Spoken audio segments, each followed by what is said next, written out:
علیکم ورحمت الله وبرکاتو. درنو دوستانو، هیله ده چې روغ او جوړ به یاست او یو نیکمرغه ورځ به مو تر دې مهاله پورې تېره کړې وي.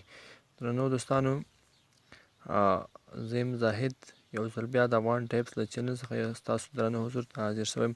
نن به په نننۍ ویډیو کې تاسو ته دا طریقه وښیو چې څنګه کولی شو له یوټوب څخه هم ویډیو او هم اډیو ویډیوګانې یا موزیکونه ډاونلوډ کړو.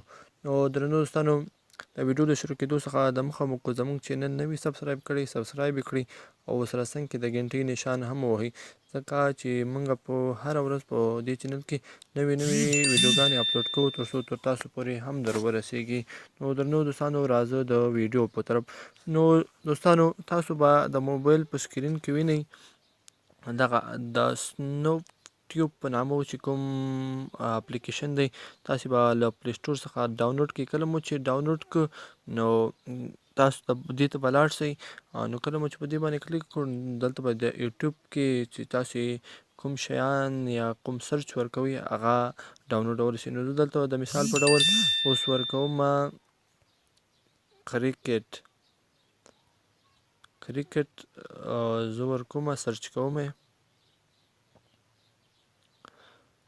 نو لږ ورته منتظر پاتې کېږو تر څو راشي. نو دوستانو، دلته دا دی راغله د کرکټ هر ډول ویډیوګانې راغلې. نو زه مثال په ډول دا ډاونلوډومه. کله مو چې دا ډاونلوډ کول که په ویډیو باندې کلیک وکړئ، ویډیو مو چې کله کلیک وکړ نو تاسې به په دغه آپشن باندې کلیک وکړئ، دغه ډاونلوډ څه ده. کله مو چې په دې باندې کلیک وکړو، دا مو چې وواهه ډاونلوډ، نو تاسو ته به دلته راسي. نو تاسو غواړئ په 360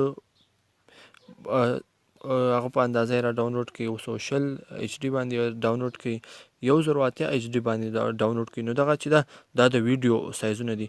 او تاسو که غواړئ د دې ویډیو اواز خالي ډاونلوډ کړئ، نو هغه دلته تاسو لیدلی شئ موزیک ده. په دې موزیک په سایزو باندې MP3 ده، MP4 ده، په دې باندې ډاونلوډ کولی شئ. او کله چې تاسو غواړئ په ویډیو باندې ډاونلوډ کړئ، نو دغه کلیک پرې وکړئ، نو دې باندې ډاونلوډ کېږي.